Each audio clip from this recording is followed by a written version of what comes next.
WIBTA if I stopped supporting my disabled father over his preferential treatment towards my siblings?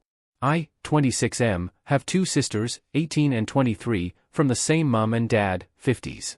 When I was 16 my parents went through a messy divorce which resulted in my sisters staying with my mum, and I stayed with my dad. My dad is disabled and has been unable to work due to a long list of medical issues since I was 16. He has kidney failure and is currently on dialysis while waiting for a transplant. This has meant that I have been looking after him in a variety of caretaker ways for a decade now. Throughout this time his contact with my two sisters has been minimal. He has in the past allowed my eldest sister to claim benefits that she was not entitled to by claiming to be a carer for my father amongst others. She has at no point in her life provided care for my dad. This caused many fights between my dad and I as I felt he was allowing her to commit fraud just so he could feel like he was helping her.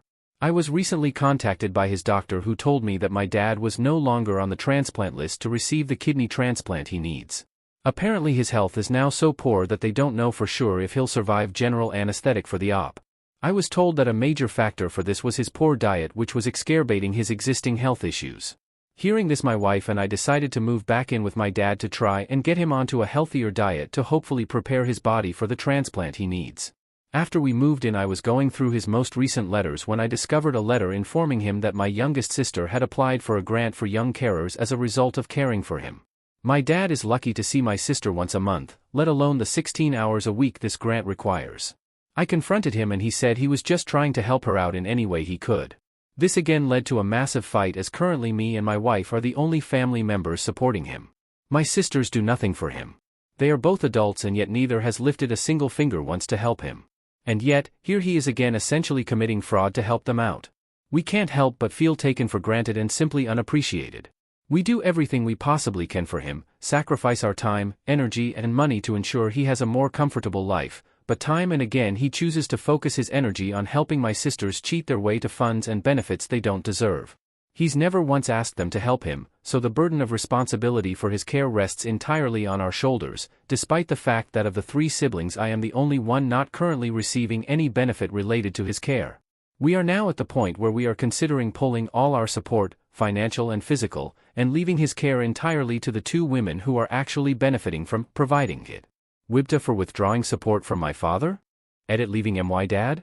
He's severely depressed and his mental state is such that I doubt that he'd be able to make the changes to his lifestyle required to effectively save his life. He is still my father and I do see keeping him alive as my responsibility, so it's not as simple or as easy as you may suggest. It is worth pointing out that if his mental state were to improve he would be able to cook and clean for himself, to a basic degree, but as it is right now that's out of his abilities. To another commenter. Yeah, when you get told by his doctor that unless he starts doing X he will die soon, it places a lot of stress on you to resolve that as I do love him. Finding appropriate boundaries is what I've been struggling with as with the previous setup we had his health was being impacted. What's the ideal distribution between his needs and my needs? How much can I step away without feeling guilt when he does eventually die? That's part of the reason I posted here, to understand if prioritizing my needs and removing my existing support would be an asshole thing to do to him. For what it's worth I only read his mail as I had to find his disability assessment docs to apply for a new disabled parking permit as the application is online and he's not tech savvy enough to do it himself. Just stumbled across it in the process. Edit 2. My relationship with my sisters. I will say that my attitude towards them getting benefits they don't deserve and aren't entitled to is definitely impacted by our upbringing. Post-divorce I lived with my dad whose sole income was benefits. We lived in poverty but made do as best we could. My mother, however, is fairly successful in her career and lives a very comfortable life with enough on her own income, let alone combined with her husband, to give my sisters everything could want and more. She has contributed nothing to me financially since the age of 16, and was even claiming childcare from my dad for my sisters, despite us being in poverty. So with that in mind, to see them try to feign poverty and pretend to be poor despite being comfortably upper middle class just sickens me. And my father enables that behavior, and what has it got him? One daughter who won't even call him on his birthday, and another who calls him twice a month and that's it. I want him to actually stand up to them and go, if you're willing to claim money off the back of my illness, then you can come and help me with it, as otherwise the entirety of that caregiving burden falls on me and my wife. And quite frankly, we're sick of it being that way. Edit 3.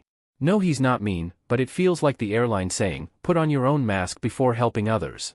It takes a massive mental toll on both myself and my wife and at this point feel like it's unappreciated.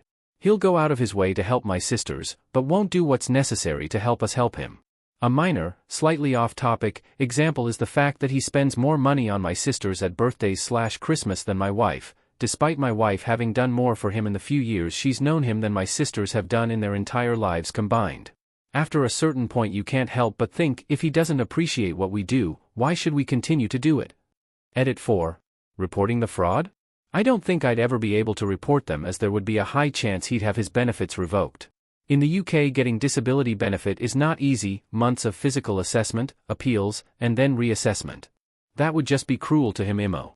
However, we provide so much more to him on top of that, with a decent chunk of my monthly income going to his utilities to ensure he can live in a warm home with some luxuries, internet, Netflix, etc. It's just hard seeing my sisters raking in monthly in benefits a sum roughly equivalent to what we spend every month on him.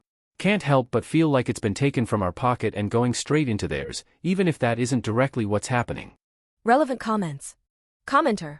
Does allowing your sisters to claim carer's allowance impact on the amount of support you and your wife are able to claim?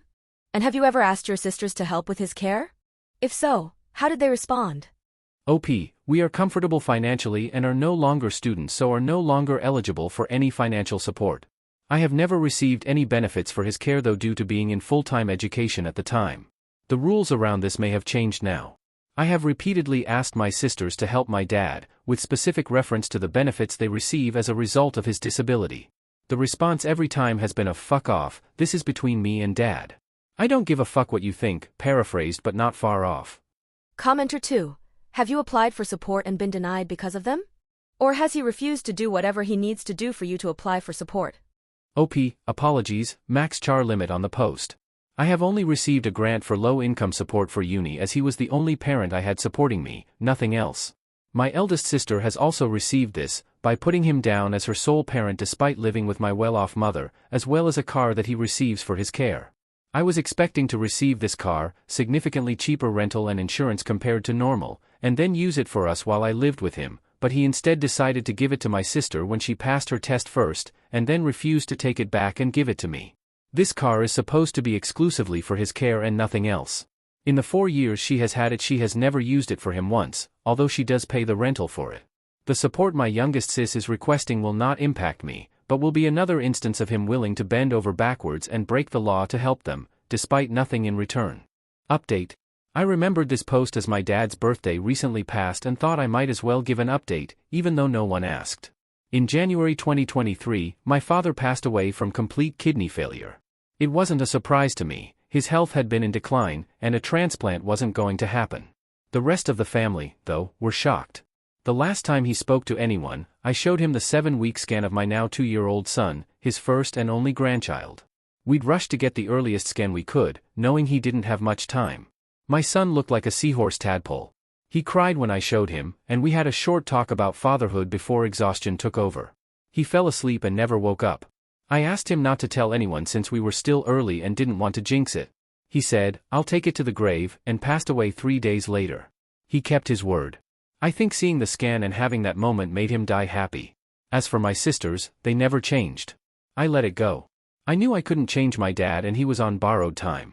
For his birthday that year, we rented a canal boat since he'd always wanted one. He crashed it almost immediately. They gave him less and less consideration, ignoring him completely on what turned out to be his last birthday. No visit, no call, not even a text. He was devastated and reduced contact with them, though he never stopped helping them financially. When they found out he was dying, they rushed to his side and stayed until he passed. But like before, it was too little, too late. He was already unconscious. They hadn't shown urgency when he was first admitted, only showing up when I told them he had chosen to end life support.